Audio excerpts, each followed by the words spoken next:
So today is Autism Awareness Day, and that was started by an evil corporation called Autism Speaks. So a lot of us in the autistic community are changing it to Autism Acceptance Day, or posting selfies with red instead, because their whole lighted up blue thing is bullshit, because it's saying the whole adage of it being a boy's disease. That's the whole reason behind the lighted up blue and all this other stuff. So they're saying red instead because we're angry at how we're being treated and represented and all this other stuff. And then posting selfies and saying things like, "Are you aware of me now?" and the tags and stuff like that. So lots of great stuff. And I posted selfies with a red shirt that I'm not wearing right now because I took pictures yesterday. Today I'm too tired, and I knew I would be because I ran a bunch of errands yesterday, but anyways, I'm getting off topic. Instead, I'm going to talk about conformity today, which is related, but basically the whole idea behind a lot of the discrimination autistic people face is in the idea that we don't conform, we're not normal, we don't act the way we're supposed to, and all this other stuff, and so we're seen as broken, and autism is a disease, and we need to be fixed and cured and all this other crap, and it's bullshit, because there's nothing wrong with autistic people, okay? If you're watching this and you're autistic and you need some positivity, you're perfect, just as you are. There's nothing wrong with you, I promise. So, but another area is sort of, like it's just, sorry, I'm not gonna get to that topic yet because I haven't finished on this one, but, which is where a lot of abuse happens, and abuse that they fucking call therapy, like ABA therapy, and they call it, I don't know if they actually call it compliance therapy, but it's really compliance training, and although that's also I'm not sure if that's what people call ABA therapy, but that's what it is, compliance training, which sounds terrifying, doesn't it? Because that's what it is, terrifying of a concept, because it's horrible, because it's basically, hey, you're not acting the way I think you should, so I'm gonna force you under threat of punishment to act the way that you're supposed to. Some of them even use electric shocks, painful electric shocks, to make sure that the kids don't do things like, if they're feeling overwhelmed, put their head down or cover their ears, to make sure that the kids maintain eye contact, which, why is everyone so obsessed with eye contact? Like, society is obsessed with it. And my little autistic brain can't understand why everyone is so obsessed with it, because it just, for me, it just feels so unnatural, and it makes me so uncomfortable to have to maintain eye contact. Sometimes I can at least look at the face, but if I'm feeling particularly overwhelmed or anxious, I can't even look up at the face. And and it's actually sometimes annoying because I'll look at the mouth instead, so I'm at least, looking up, but then also sometimes I get overwhelmed because if their teeth are a little dirty, or they got something, like a little lipstick on their tooth, or they food in their teeth, or they got like something with their mouth is bugging me, and I'm like, I can't look there now, so I try to find places on the face to look, but then unless they have relatively smooth skin, or I don't know, I end up looking at the face, I end up getting overwhelmed more often than not if I'm feeling overwhelmed by other stuff anyways. So I don't understand why eye contact is so important, because the thing is that they're saying, oh, so you can pay attention. I can't pay attention when I'm trying to look in your eyes, because I'm putting all my focus on looking in your eyes, because it's so unnatural to me that I have to physically force my eyeballs to look into your eyeballs. So I'm putting all of my mental focus on coping with the fact I'm doing something that is extremely uncomfortable, and also, physically forcing my eyeballs to do something that they don't want to do, because if I'm not, paying attention, they will just stray away. And I don't even notice I'm doing it. I remember, the first time it was really brought into my attention there, I kind of knew I didn't like eye contact, but like, the first time it really became apparent was when a friend of mine who was notoriously unobservant was like, oh, you always do that. And I'm like, do what? And it's like, whenever I'm talking to you, you always just like look away. It's like you're not even there. And I'm like, I am super there. I am super present. I am extremely expressive. So all my face expressions are reacting to everything you're saying, and I'm near you. And I mean, I have my body language. Oh, hi.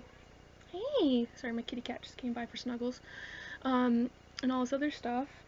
And yet, I don't know. Anyways, but also like the thing is that because we're sensory processing disorder and how intensely we feel our emotions and everything, we become easily overwhelmed.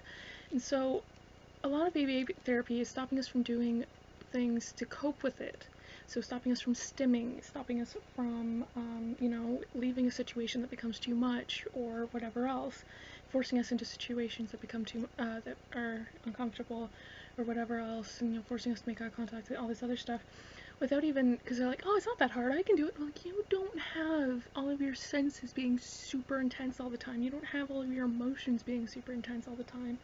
So yeah, you don't need to stim. You don't, even neurotypical people, they'll like sometimes when they're thinking, they'll tap their pen on their paper, or they'll tap their foot when they're impatient, or they'll fiddle with their pen or pencil or whatever. Like, everyone stims to a degree. It's just autistic people have to do it so much more.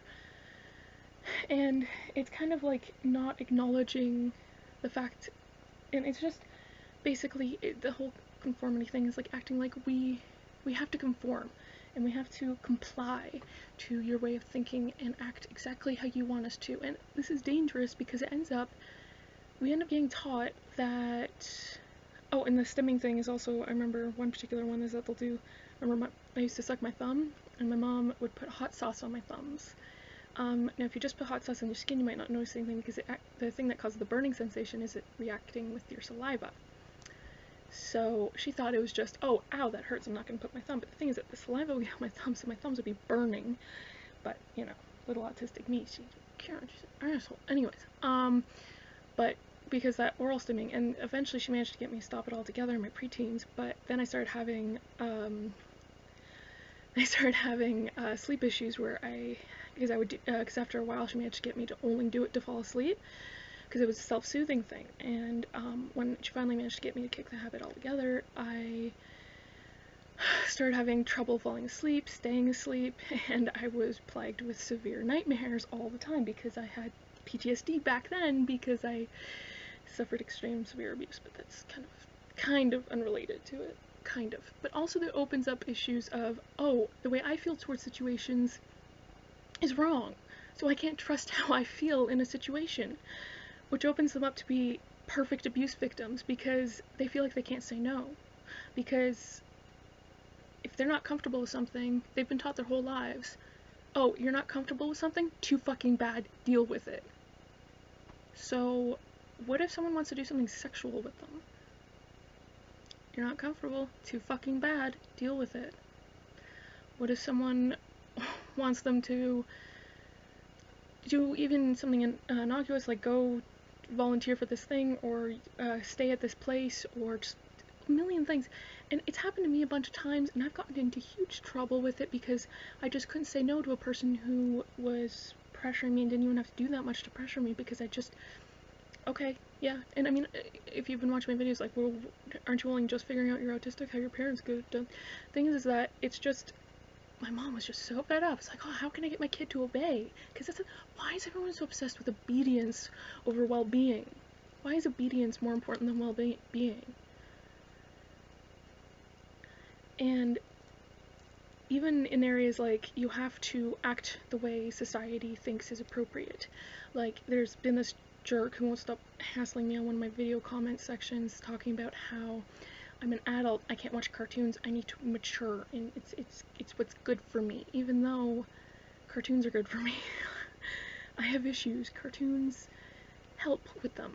So yeah, I do mature stuff, I do adult stuff, but why is it just because I've been on this earth for 23 years that I have to do things a certain way? Why can't I do things my way that work for me? Because the thing is that, why is everyone so obsessed with everyone being the same? Because I thought that being different was good, that through variation that we had You know, like, things being different means that we can get new ideas. It means that we can have some originality, and everyone's always trying to be different from the crowd, except you can't be too different, you know. You gotta be just a teeny bit different, because if you're too different, then you get abused and ostracized. It's... Why can't everyone just be themselves? Because I had gotten really good because of years and years of punishment for not being myself, so I got really good at acting like someone I wasn't. Except that would sometimes get me into trouble because it was entirely of mimicking everyone else, and people thought I was just a mishmash of copied behaviors and words of everyone else. And it wasn't me, it was just a mix of everything else. But sometimes I wouldn't understand, because I didn't understand social stuff, because I was still autistic underneath it all. I understand that okay, I saw that person doing that with that other person, but I didn't know that I couldn't use that same behavior, which I saw a positive response for, with this situation, because I didn't read the social cues that instigated that. So I would end up getting in trouble and fucking up and things like this. And so I am good with short-term interactions, but in terms of developing relationships, whether they be friendships or romantic relationships especially, I got nothing, and so I was always alone. It wasn't until I started the more I would just be my actual true autistic weirdo self, that people actually liked me. Because I would just honestly, like, I would ask for clarifications instead of just, I didn't quite get what was going on there, but I'll just be quiet and not ask. I would just, you know, get excited about things, and I would tell someone when I was not happy with something. I'm still struggling with that last one. But, you know, and people liked my excitement, my passion for things, because it's so rare to see someone so happy about things that are so little sometimes. And people like my random fact spewing, you know, they always learn something new around me and things like this. And when you get around the right people, you know, people like human beings, they don't like robots. And I know that's the common joke about autistic people, that we're all robots or something, but really, we're not. We're human beings just like anyone else. We're just a little bit different, is all. And all that stuff you're trying to make us normal, all you're doing is turning us into robots. So, kind of fucking us for life. Because also another thing, as I've said before, is that all that shit makes it so that we are focusing all of our time and mental and emotional energy on trying to be normal, that we have nothing left to do anything else, and so we end up being unable to take care of ourselves. So the more I've been acting like myself, the more emotional, physical energy in general I've been having to take care of myself and, you know, become a productive member of society. So, fuck conformity, be yourself, and you're awesome. Thanks for watching.